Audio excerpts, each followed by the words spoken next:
Hello दोस्तों, कैसे हैं आप सभी। उम्मीद है अच्छे होंगे। और आज तारीख हो गई 17 फरवरी 2021, दिन बुधवार। और बात करते हैं आज के मुख्य समाचार और टुडे ब्रेकिंग न्यूज के अपडेट वीडियो में नजर डालते हैं देश भर की तमाम बड़ी खबरों पर। बड़े ही दुख की बात है दोस्तों, कल आपको पता होगा मध्य प्रदेश में जो वो बस हादसा हुआ, नहर में बस डूब गई, उस पर ड्राइवर की क्या गलती थी, इस पर भी बड़ी खबर मैं आपको बताऊंगा। इसके अलावा मोदी सरकार की तरफ से कुछ नए नियम, बड़े फैसले भी निकल कर आ रहे हैं। आम आदमी के लिए बड़ी खबरें हैं, इंपोर्टेंट महत्वपूर्ण अपडेट हैं, तो इस वीडियो को ध्यान से पूरा देखते रहिएगा। सीधे बात करते हैं पहले अपडेट में। तो दरअसल कल जो दोस्तों मध्य प्रदेश में वो बस हादसा हुआ ना, उसमें अब तक 51 लोगों की जान जाने की खबर आ रही है। वजह ये थी दोस्तों कि वो बस संकरे रास्ते पर चल रही थी और वहां पर सड़क का जो सीन है वो ऐसा था कि वहां पर कच्ची मिट्टी थी और इससे बस क्या कि धीरे धीरे ढहती गई और वो कहते हैं ना धंसती गई, और एक तरफ से धंसते हुए वो बस सीधी नहर में जा गिरी। लापरवाही ड्राइवर की ही थी, क्योंकि ड्राइवर उस बस को जल्दी निकालने के चक्कर में शॉर्टकट रास्ता अपनाए थे, बल्कि एक और रास्ता दूसरा था, लंबा था, जो कि पक्की सड़क थी, लेकिन उस पर नहीं ले जाते हुए ड्राइवर इसको नहर के रास्ते वाले पे लाता है और अचानक से नहर की लगभग बीच में आने के दौरान बस डूब जाती है। हालात ये देखिए दोस्तों की पोस्टमार्टम के लिए भी डॉक्टर कम पड़ गए और बड़े ही दुख की बात है दोस्तों की देश में ऐसा बड़ा हादसा देखा गया। ये देख सकते हैं इस मैप के जरिए बताया गया है कि ड्राइवर ने किस तरह से रूट बदला था। और देखिए दोस्तों, एक ड्राइवर की गलती से इतने लोगों की जिंदगी चली गई, न जाने कितने परिवारों का चिराग डूब गया और कितने ही परिवारों का सहारा खत्म हो गया। भगवान इन सब की आत्मा को शांति दे। अब हमारे पास कहने के लिए बस यही बचा है, क्योंकि हम चाह कर भी कुछ नहीं कर सकते और उनकी जिंदगी वापस नहीं लौटा सकते। देश के प्रधानमंत्री और राष्ट्रपति सहित बड़ी बड़ी हस्तियों ने भी इस घटना पर संवेदना और दुख व्यक्त किया, क्योंकि सिवाय इसके और कुछ हाथ में है भी नहीं। ये नाम और लिस्ट भी देख सकते हैं आप, कई लोगों के तो अभी तक परिवारों को भी पता नहीं चला। और इस घटना के दौरान एक बहादुर लड़की की दास्तां देखिए दोस्तों की मौत के जबड़े से 4 लोगों को छीन लाई शिवरानी और उसके स्वजन। बचाव की कहानी कुछ यूं है दोस्तों की, जब बस नहर में डूब रही थी ना, तब शिवरानी नाम की एक गरीब परिवार की ही लड़की वहां पर पास में खड़ी थी और उनके परिजन भी थे, जिन्होंने 4 लोगों को तैर कर नहर में जाकर के बाहर निकाला और उनकी जिंदगी बचाई। उन 4 लोगों की जिंदगी का एहसान जिंदगी भर हमेशा इस शिवरानी और उनके परिवार पर बना रहेगा। सरकार को जरूर दोस्तों इस शिवरानी को कुछ न कुछ मदद करनी चाहिए, क्योंकि कुछ इंटरनेट के वीडियोस के मुताबिक ये लड़की बेहद गरीब प्रतीत हो रही है। वाकई में ऐसी बहादुर हस्ती को धन्यवाद दिल से। और इसीलिए दोस्तों जिंदगी में हमें सीख लेनी चाहिए कि ज्यादा शॉर्टकट कभी ना काटें, क्योंकि फिर जिंदगी बिल्कुल शॉर्ट बन जाती है। और इसके अलावा दोस्तों देश में कल एक और दुख भरी घटना भी देखने को मिली कि एक और बॉलीवुड हस्ती ने अपनी खुद की जिंदगी छीन ली। देख सकते हैं आपकी संदीप नाहर करके जो एक्टर थे, उन्होंने अपने हाथों से अपनी जिंदगी को अलविदा कह दिया। मतलब क्या किया आप समझ गए होंगे। इन्होंने एक वीडियो शेयर किया लास्ट मोमेंट का, जिसमें वो अपनी पत्नी को इसका कारण बताते हैं। वैसे आपकी जानकारी के लिए बता दूं, संदीप नाहर जो हैं वो सुशांत सिंह राजपूत के साथ MS धोनी फिल्म में भी काम किए थे और अक्षय कुमार के साथ केसरी मूवी जो हाल ही में 2019 में आई थी उसमें भी काम किए थे। अक्षय उनकी जान जाने की खबर सुनकर बोले कि दिल टूट गया। मतलब क्या हो रहा है दोस्तों हमारे भारत को, यूं लगता मानो किसी का ग्रहण सा लग रहा। भगवान इन सब की आत्मा को शांति दे। चलिए फिलहाल अपन नजर डालते देश से जुड़ी कुछ और बड़ी खबरों में। अपडेट देखिए, सरकार एक नई तैयारी कर रही है, आत्मनिर्भर भारत की ओर एक और बड़ा कदम उठा रही है। अब भारत में ही बनेगा अमेजोन का फायर TV डिवाइस। जी हाँ, केंद्रीय सूचना प्रौद्योगिकी मंत्री रविशंकर प्रसाद का यह कहना है कि भारत एक आकर्षक निवेश गंतव्य है, यानी कि भारत ऐसी बढ़िया जगह है जहां पर इन्वेस्टमेंट किया जा सकता है और साथ ही इलेक्ट्रॉनिक्स और IT उत्पादों के उद्योग में वैश्विक आपूर्ति श्रृंखला में प्रमुख देश बनने की ओर बढ़ रहा है। हमारी सरकार के प्रोडक्शन लिंक्ड इंसेंटिव योजना को शुरू करने के फैसले को दुनिया भर से अच्छी प्रतिक्रिया मिली है। कहने का मतलब अब ज्यादातर इलेक्ट्रॉनिक आइटम्स जो है भारत में ही बनेंगे, तो एटलीस्ट भारत के लोगों को रोजगार मिलेगा, भारत की GDP बढ़ेगी, अच्छी बात है। और अगली खबर देखिए दोस्तों, बद्रीनाथ धाम के कपाट खुलने का ऐलान हो चुका है। इस तारीख से दर्शन हो सकेंगे। जी हाँ, उत्तराखंड के गढ़वाल में स्थित विश्व प्रसिद्ध बद्रीनाथ धाम के कपाट श्रद्धालुओं के लिए इस साल 18 मई को खुलेंगे। तारीख आ चुकी है इसकी। बद्रीनाथ मंदिर को खोले जाने का मुहूर्त मंगलवार को बसंत पंचमी के मौके पर कल ही निकाला गया था। जी हाँ, और उस मुहूर्त के मुताबिक दोस्तों 18 मई 2021 को ब्रह्म मुहूर्त में यानी सुबह 4:15 बजे के लगभग बद्रीनाथ के कपाट खोले जाएंगे। भगवान सबकी रक्षा करे, हमारी तरफ से यही भगवान से प्रार्थना है। और चलिए अगली खबर देखिए दोस्तों, कोरोना वायरस के कारण जो पत्रकार न्यूज रिपोर्टर्स की जान गई है ना, उनके लिए सरकार ने एक बड़ा फैसला सुनाया। उन परिवारों को 5-5 लाख रुपए की मदद केंद्र सरकार की तरफ से दी जाएगी। कोरोना वायरस के कारण देश भर में जान गंवाने वाले पत्रकारों की केंद्र सरकार मदद करेगी। केंद्र सरकार ने प्रेस सूचना ब्यूरो के उस प्रस्ताव को मंजूरी दे दी है, जिसमें कोरोना वायरस के कारण देश भर में 39 पत्रकार मारे गए थे, तो उनके परिवारों को 5-5 लाख रुपए की आर्थिक सहायता दी जाएगी। अच्छी बात है। और अगली खबर देखिए दोस्तों, रेल यात्रियों के लिए रेलवे ने एक नई सुविधा शुरू की है। अब आपको लंबे सफर में कोई परेशानी नहीं होगी। दरअसल कोरोना काल में हवाई यात्रा हो या ट्रेन का सफर, सभी में कई तरह के बदलाव हुए हैं और इसमें यात्रियों की सुरक्षा को ध्यान में रखते हुए भारतीय रेलवे ने AC क्लास के यात्रियों को ट्रेन में मिलने वाले बेडरोल की सुविधा को बंद कर दिया था, राइट। और इसके चलते लोगों को काफी परेशानी भी हुई थी, लेकिन कहने का मतलब ये दोस्तों की अब उत्तर रेलवे ने इस समस्या का समाधान करते हुए disposable bedding comfort kit launch की है।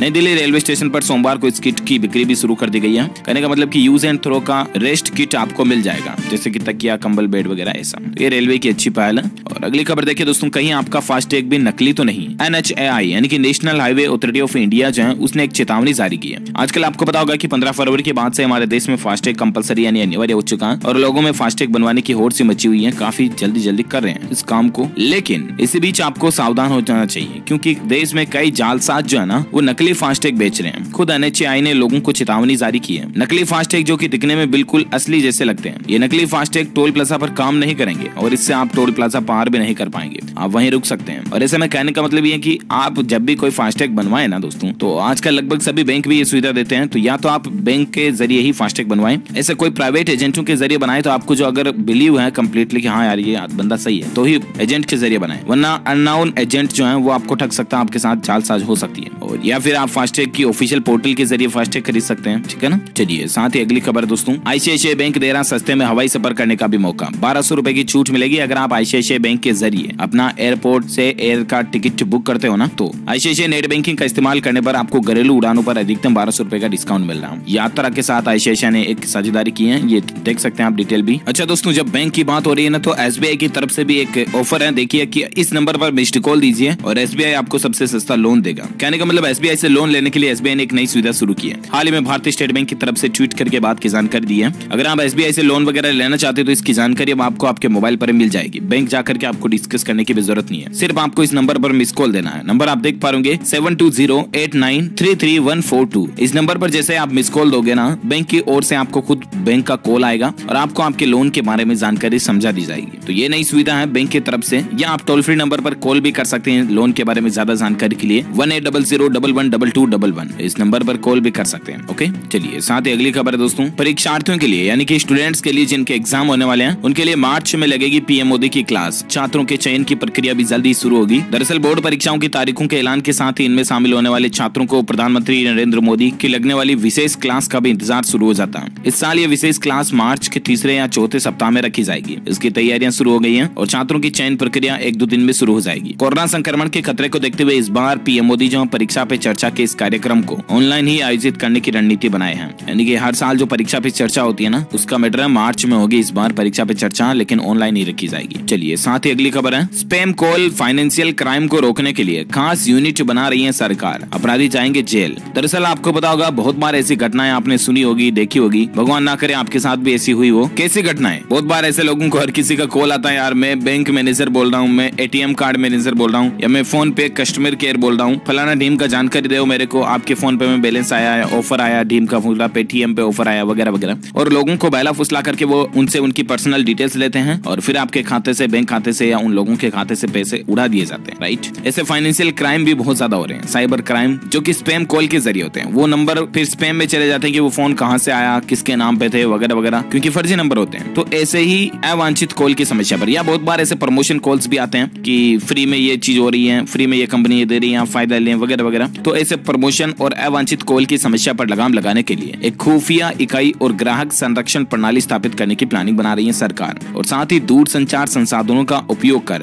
वित्तीय धोखाधड़ी के खिलाफ कड़ी कार्रवाई भी करेगा। दूरसंचार मंत्री रविशंकर प्रसाद के निर्देश के बाद देश में एक कदम उठाया जाना अच्छी बात है। इस पर उच्च स्तरीय बैठक भी हुई और उस बैठक में सरकार ने ये निर्णय लिया है। हालांकि ट्राई ने इन पर ऑलरेडी एक नियम बना रखा, लेकिन कुल मिलाकर के अभी इन पर सख्त कार्रवाई की जाएगी, जिससे कि आपको अनवांटेड कॉल्स कम मिलेंगे। अब अच्छी बात है, और फिर भी अगर आते हैं तो उन पर सख्त कड़ी कार्रवाई भी होगी। अच्छा, और अगले अपडेट में बात करें दोस्तों, मौसम समाचार को लेकर खबर है। महाराष्ट्र, मध्य प्रदेश, झारखंड सहित कई राज्यों में बारिश की चेतावनी आ रही है फिर से। आपके राज्य और शहर का मौसम का हाल कैसा रहने वाला है? तो संपूर्ण भारत का आज 17 फरवरी 2021 का मौसम पूर्वानुमान आखिर क्या कहता है? तो फ्रेंड्स, अगले 24 घंटों के दौरान मौसम की संभावित गतिविधि ये बताती है कि दक्षिण पूर्वी उत्तर प्रदेश, मध्य प्रदेश के पूर्वी और मध्य भागों में, साथ ही छत्तीसगढ़ के कई शहरों में आंशिक बारिश हो सकती है। इसके अलावा उप हिमालय, पश्चिम बंगाल, सिक्किम, असम, मेघालय, अरुणाचल प्रदेश और अंडमान निकोबार द्वीप समूह में भी हल्की से मध्यम बौछारें गिरने की संभावना है। पश्चिम हिमालय राज्यों में और उत्तर पश्चिम भारत के मैदानी शहरों में अधिकतम तापमान सामान्य से ज्यादा बना रहने की शंका है। तो ये है अगले 24 से 48 घंटों के दौरान का मौसम अपडेट। और वहीं सराफ बाजार में सोने चांदी के रेट की बात करें तो गोल्ड के दाम आज भी गिरे हैं, चांदी फिर महंगी हुई है। लेटेस्ट भाव क्या चल रहा है तो मैं आपको बता दूं, भारतीय बाजारों में गोल्ड के भाव में आज भी मामूली दर्ज गिरावट की गई। सोने के भाव में 10 ग्राम में 9 रुपए मात्र की गिरावट आई और उसके बाद अभी सोने का रेट 46,900 रुपए प्रति 10 ग्राम चल रहा है। और चांदी की बात करें तो चांदी के दाम महज 95 रुपए बढ़े हैं और उसके बाद अभी चांदी का रेट 69,530 रुपए प्रति किलोग्राम पहुंच गया। चलिए अगले अपडेट में बात करें आज के कोरोना वायरस पर क्या कुछ अपडेट आ रहे तो देखिए खबर दोस्तों की भारत ने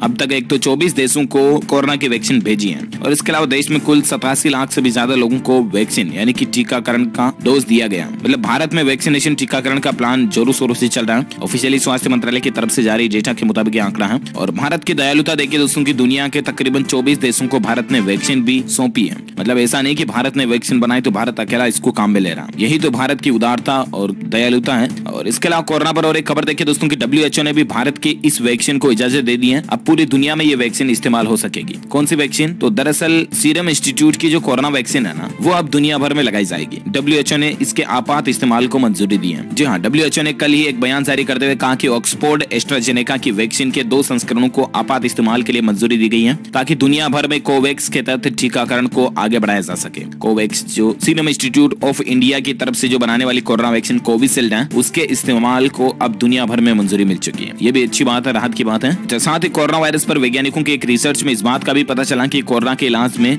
जिंक और विटामिन सी कोई भी कारगर नहीं है। 214 कोरोना संक्रमितों पर रिसर्च की गई और उसमें यह दावा किया गया कि कोरोना के इलाज में जिंक और विटामिन सी काम नहीं करता है। ठीक है ना? अच्छा, इसके अलावा दोस्तों स्वास्थ्य मंत्रालय की तरफ से एक चेतावनी भी आ रही है कि महाराष्ट्र और केरल की लापरवाही की वजह से तेजी से कोरोना संक्रमण के मामले वापस बढ़ रहे हैं। मतलब कि 2 राज्यों में जो तेजी से मामले बढ़ रहे हैं ना, इनके पीछे लापरवाही है, ये कहना है स्वास्थ्य मंत्रालय का। क्योंकि भारत में अभी आज का ताजा आंकड़ा क्या चल रहा, तो देखिए जरा। पहले 24 घंटों के दौरान 11,000 के लगभग नए संक्रमितों के मामलों की संख्या बढ़ी और उसके बाद अभी तक कुल संक्रमितों की संख्या जो है वो 1,09,37,000 से भी ज्यादा हो चुकी है। राइट। अच्छा, जिसमें से एक्टिव संख्या जो है, एक्टिव केस की संख्या वो चल रही है 1,33,000, जबकि 1,06,42,000 से ज्यादा लोग रिकवर्ड है, ठीक भी हो चुके हैं। इस वायरस के कारण भारत में मरने वालों की कुल संख्या का आंकड़ा 1,55,900 से ज्यादा पहुंच चुका है। तो ये तो रहा भारत में आज का ताजा कोविड डेटा। राइट। वही दोस्तों किसान आंदोलन वगैरह को लेकर खबर आ रही है, देखिए आप अपडेट कि एक बार फिर से फार्मर्स प्रोटेस्ट यानी कि किसान आंदोलन पर पीएम मोदी बोले। उन्होंने कहा कि किसानों को डराया जा रहा। जी हाँ, दरअसल प्रधानमंत्री नरेंद्र मोदी ने कल ही बसंत पंचमी के दिन वीडियो कॉन्फ्रेंसिंग के जरिए श्रावस्ती के महान योद्धा राजा सहूल देव की 4.2 मीटर ऊंची प्रतिमा का निर्माण का शिलान्यास भी किया। और इस मौके पर उत्तर प्रदेश के मुख्यमंत्री योगी आदित्यनाथ भी इस कार्यक्रम में मौजूद रहे। और इसी कार्यक्रम को संबोधित करते दौरान पीएम मोदी ने कहा,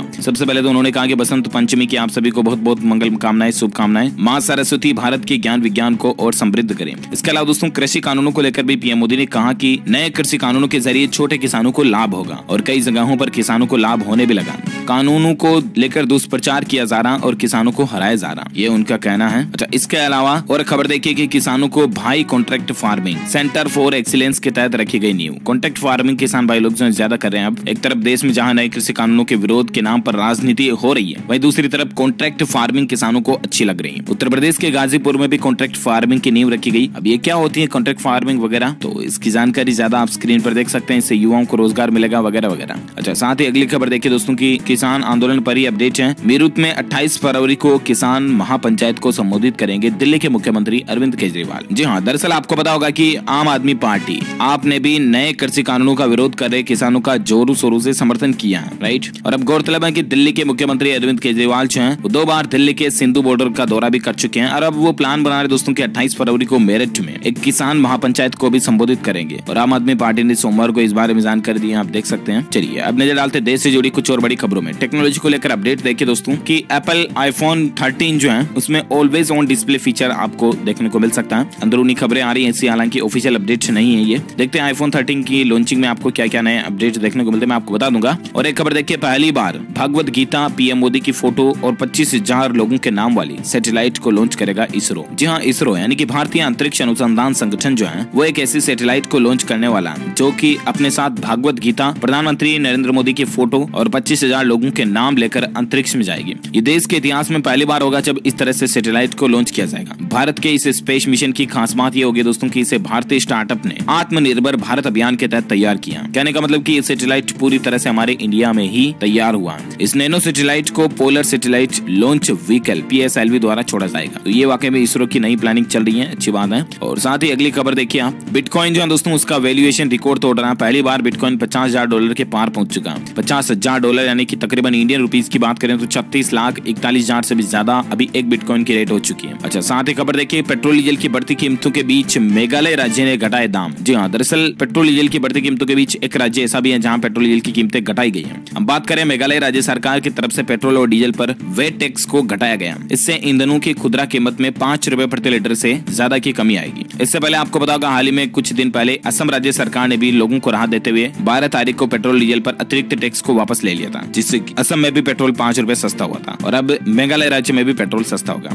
और बाकी देखते हैं सेंट्रल गवर्नमेंट की तरफ से, मोदी सरकार की तरफ से क्या पेट्रोल डीजल पर निर्णय लिया सता में आपको बताऊंगा अपडेट। और अगली खबर देखिए दोस्तों कि उत्तर प्रदेश में आसान होंगे भूमि अधिग्रहण के नियम, खाली जमीनों के इस्तेमाल की नीति जल्द ही बनाई जाएगी। दरअसल उत्तर प्रदेश औद्योगिक विकास मंत्री सतीश महाना ने कहा कि सरप्लस औद्योगिक भूमि के इस्तेमाल के लिए नीतियां बनाई जाएगी और कहने का मतलब कि इससे कारोबार बढ़ेगा। अच्छी बात है, जानकारी आप देख सकते हैं। और साथ ही खबर दोस्तों की अगले 2 साल में 1.5 करोड़ घरों तक पहुंचेगा पीने का शुद्ध पानी। मोदी सरकार एक बड़ा काम करने जा रही है। जहां दरअसल देश के 4,378 शहरों में पानी की किल्लत को दूर करने के लिए मोदी सरकार जल जीवन मिशन को जमीनी स्तर पर शुरू करने की प्लानिंग बना रही है। क्योंकि हाल ही में जब 1 फरवरी को आम बजट आया था, उसको पेश करने के दौरान भी अपने भाषण में वित्त मंत्री निर्मला सीतारमण ने जल जीवन मिशन शहरी क्षेत्रों में शुरू करने की घोषणा की थी। और इस मिशन का लक्ष्य दोस्तों की देश में 4,300 से भी ज्यादा शहरों में लगभग 3 करोड़ लोगों के घरों में नल के जरिए पीने का साफ पानी उपलब्ध कराया जाएगा। इससे पानी की किल्लत जो है वो भी दूर होगी और लोगों को स्वच्छ जल भी मिल पाएगा। इसके लिए सरकार जो है देश में एक बहुत बड़ी प्लानिंग शुरू करने जा रही है आगे की प्रोजेक्ट के तहत, जो की अच्छी बात है। वाकई में जानकारी आप देख सकते हैं। अच्छा, साथ ही अगली खबर देखिए दोस्तों, 6 साल बाद भूकंप से हिली बिहार की धरती। कल ही बिहार में 3.5 की तीव्रता के साथ भूकंप देखा गया। बिहार की राजधानी पटना जो भूकंप का केंद्र था, रात को लगभग 9-9:30 बजे भूकंप देखा गया। ये हालांकि गनीमत रही दोस्तों की, जान माल का नुकसान नहीं हुआ। अच्छा, साथ ही अगली खबर देखिए, पश्चिम बंगाल में ममता सरकार के खिलाफ और तेज हो चुका शिक्षकों का प्रदर्शन।